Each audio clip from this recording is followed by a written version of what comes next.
So typically when we think of lockdown policy, we think of lockdowns are good, but there are these costs. There's economic costs, there's social costs, perhaps isolation, and so forth. You're telling me, I think, that actually the cost of lockdowns are bad across the board. That the idea of using something that has been called targeted protection or focused protection, or even simply not labeling it and going into what I was writing about that should be done, is that we saw, even in March, April, May, the policies, the lockdown policies were, number one, failing to protect the high-risk people.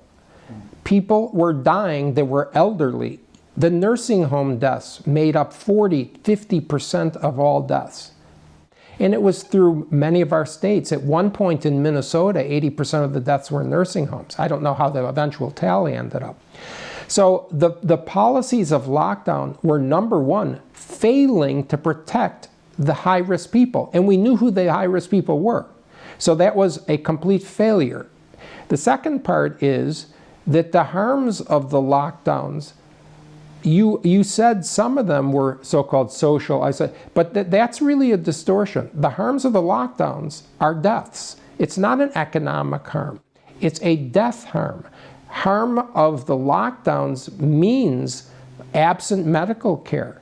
Okay, something like almost half of people, of the 650,000 people in the United States that get chemotherapy, almost half skip their chemotherapy. 40% of people with an acute stroke were too afraid to call an ambulance. They didn't want to be in a medical setting. Heart attack patients, 30 to 50% of heart attack patients were not coming in. You had 85% of live organ transplants did not get done during the 2 months of the lockdown. Okay, you had 300,000 plus cases of child abuse were not noticed because they were not going to school, and schools are the #1 agency where child abuse is noticed.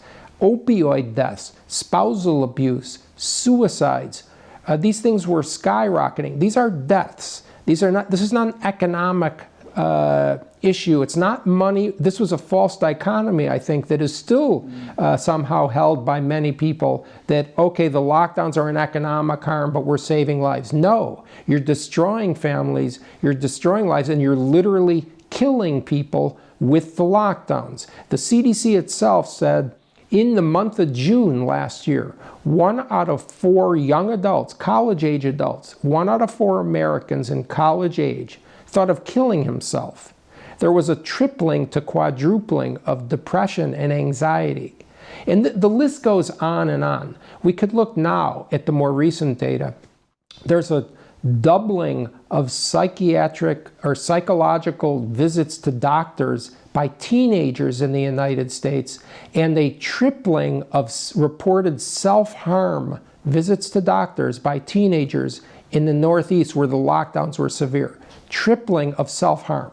Okay, this is deadly serious, the harms of the lockdown. It is not an economic issue alone by any stretch of the imagination. All of the harms of the lockdowns were much worse for poor people, for the low-income families, for the minorities. That means all the school closures, all the college campus closures, the lack of in-person schools, but also the job losses, the loss of medical care, the loss of nutritional needs.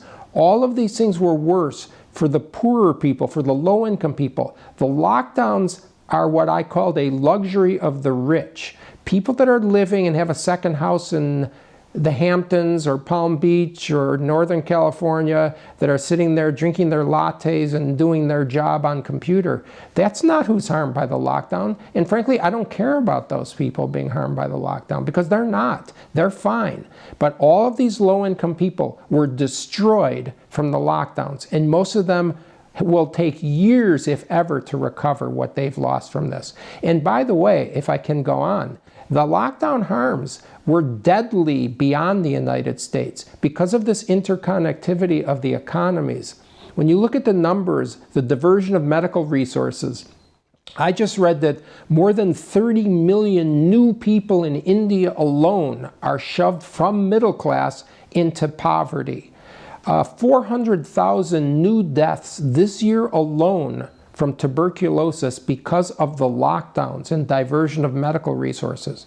130 million new people into starvation level poverty in the world because of the lockdowns. Not because of the virus, because of the lockdowns. When you look at a country like Bangladesh, something like 90% of the workforce is in the garment manufacturing industry. That industry came to a halt. All of those people, that's most of the GDP of an entire country, wiped out. These people are in abject poverty now. So we can sit here, as was said by one of the famous faces of public health, that, I know the lockdowns are inconvenient, quote unquote. This is not inconvenience. This is a matter of life and death. So to answer the original question, I'm sorry I got off track there, but the lockdowns failed. They still fail to protect the people who are at high risk. And the lockdowns destroyed and killed many other people, destroyed families, sacrificed our children out of fear for adults, even though the children do not have significant risk. And we didn't care as a country. We kept them out of school. And it's a disgrace. It's a heinous abuse of the power of public health experts to do what was done. And by the way, the targeted protection, if I can continue on one more important point, that I advocated personally, as well as other people that advocated this, didn't just involve ending the lockdowns.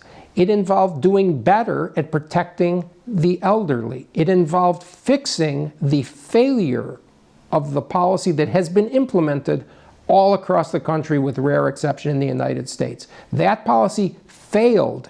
It didn't just hurt people from the lockdown. It failed to save the elderly, and they were destroyed. They were killed by the lack of enough prioritization, enough resources. I was one of the few who was saying more testing in nursing homes. We know all the cases came in from the staff in nursing homes, for instance, yet the recommendation was 1 test per week of the staff. And I said, well, that's not exactly prioritizing testing. You should be testing 3 days a week, 5 days a week, every single person who walks into a nursing home. We should have testing frequently of everyone in the nursing home. We should get more personal protective equipment to the nursing homes. We should get all these testing and personal protective equipment to the senior centers, not just the residential facilities where seniors lived. That wasn't being done. I pushed to get more testing to the high-risk faculty of historically black colleges and universities. That wasn't being done. There were ways that should have been, there were things that should have been done that were not done to protect the elderly. And because of that, people died. Hey, thanks for watching American Thought Leaders. As you're probably well aware, big tech has been censoring a lot of content on its platforms, including some American Thought Leaders episodes, including some other Epoch Times content. Now, to deal with this, we've actually launched a new video platform, Epoch TV. Epoch TV is our premium platform for digital video content. It's got American Thought Leaders, it's got Facts Matter with Roman Balmakov, The Larry Elder Show, Crossroads with Joshua Phillip, and frankly, this is our contribution, if you will, to the uncensored media landscape, which is something we really, really need in this country and around the world, frankly. To subscribe, epochtv.com/ATL. Go to epochtv.com/ATL or hit the link below.